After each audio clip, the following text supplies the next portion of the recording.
Bonsoir à tous, la magie du Monte-Carlo a encore frappé. Bienvenue sur Monaco Info. On va revivre cette journée incroyable. Ogier-Neuville, 3 secondes 3 d'écart. Et c'est le Belge qui est en tête. Vanessa Dessy, bonsoir à vous. Bonsoir Christophe, bonsoir à tous. Le grand résumé de cette journée avec vous, Vanessa, bien sûr, et les dernières impressions de notre consultant, Franck Philips, qui est au parc d'assistance à Gap. Bonsoir à vous, Franck. Bonsoir Christophe, bonsoir Vanessa, bonsoir à tous.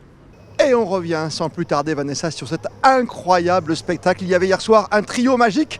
Ce soir, ça se termine par un duo. Mais on va revenir comme cette journée où ça a commencé très très fort de la première spéciale. Je pense qu'il s'agissait certainement de la journée la plus délicate, la plus compliquée à gérer pour les concurrents. Évidemment, gros fait marquant, Evans qui perd la tête du rallye Monte-Carlo dans l'ES10 avec des problèmes liés à l'hybride de sa Yaris malheureusement. Et un autre fait marquant, Munster qui était 4e au général. Ah oui. Lui alors, il a tout simplement glissé contre un rail, il a bloqué sa voiture. Malheureusement, pas de spectateurs dans cette parcelle. Et évidemment, il est resté bloqué. Mais ça, c'est très compliqué parce que les spéciales étaient très sales en fait. Oui, c'est ça, avec la petite gravette, la poussière. C'est ça, la météo, le soleil était là, la météo, les températures sont remontées. Mais malheureusement, ça a sali les routes. Et voilà, le résultat pour Munster. Oui, on l'a vu aussi pour Mikkelsen qui a fait un petit embardé. C'est Même vrai, tout Ogier à a fait. tapé un peu à droite. C'était très très chaud. Même qu'on a perdu leur rétro sur la route. Oui, oui, on a les images. Ça veut dire que ça passe serré. C'est du grand spectacle. Ça doit vous plaire, Franck Philips, ce duel au sommet en plus entre Ogier et Neuville. Oui, aujourd'hui, grosse journée entre Neuville et Sébastien Ogier. Grosse étape. Et on a vu sur la dernière épreuve chronométrée où c'était très sale, beaucoup de boue, beaucoup de gravier. Et les écarts sont très faibles. Donc demain, ça va être très compliqué à suivre demain matin à partir de 7h pour la spéciale de Chaudron-Nantes. Evans qui craque, vous l'avez dit, Vanessa. Et puis devant Ogier-Neuville, la grande bagarre. Et à noter tout de même la 700e victoire en spéciale tout de même pour celui qui a gagné déjà par 9 fois le Monte-Carlo, Sébastien Ogier.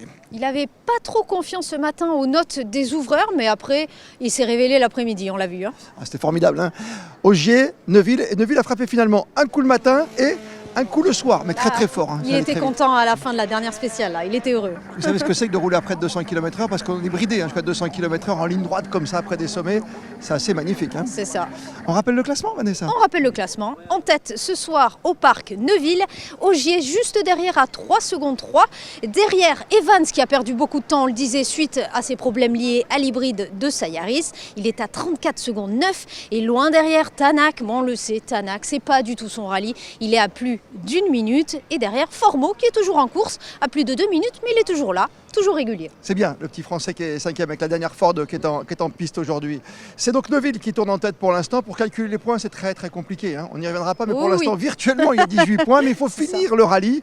Et demain, il y aura des points sur les spéciales jusqu'à la dernière dans le col du Turini. À suivre, bien sûr, sur Monaco Info. Les experts demain à 19h pour les résumés.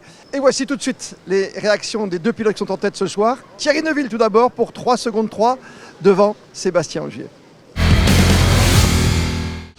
Ouais, voilà, c'était la perfection dans la spéciale. Franchement, j'ai adoré la voiture, j'étais à l'aise, les notes étaient parfaites et j'ai vraiment tout donné. Ouais, non, mais j'essaye depuis le début du rallye tout simplement. Donc là, il a été plus vite que nous, il va falloir essayer de faire mieux demain. Vivement demain, et on se souvient, en 2019, on y était, Vanessa, ce duel incroyable déjà entre Neuville et Ogier, c'était joué en rien, c'est Ogier qui l'avait remporté dans la toute dernière spéciale. On regarde ce qui s'est passé également, grande journée en WRC2. Les faits marquants, Lefebvre, j'en parlais hier avec ses problèmes de système de freinage, il a pu repartir en Rallye 2 ce matin avec un tout nouveau setup. Si vous me permettez Christophe, je vais expliquer. Le Rallye 2, vous pouvez abandonner et repartir sur l'étape suivante, c'est le cas. Il est quand même 4e. Deuxième fait marquant, Solberg qui abandonne pour crevaison. Ça aussi, on va l'expliquer. Il est parti avec une roue de secours, il a crevé 2 fois, malheureusement, il est contraint à l'abandon. Pourquoi Christophe, vous allez me dire?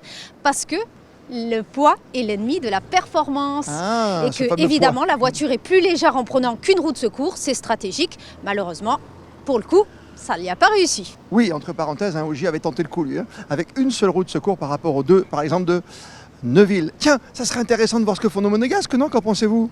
Allons-y. Allez, Franck Philips, toujours avec nous, en duplex de Gap bien sûr. Au Parc Fermé, on fait un point avec vous sur les performances de nos monégasques. Petit clin d'œil à nos concurrents monégasques, Christophe Bérard l'assistance est juste derrière moi. Et nous avons en face aussi Jean-Paul Palmero.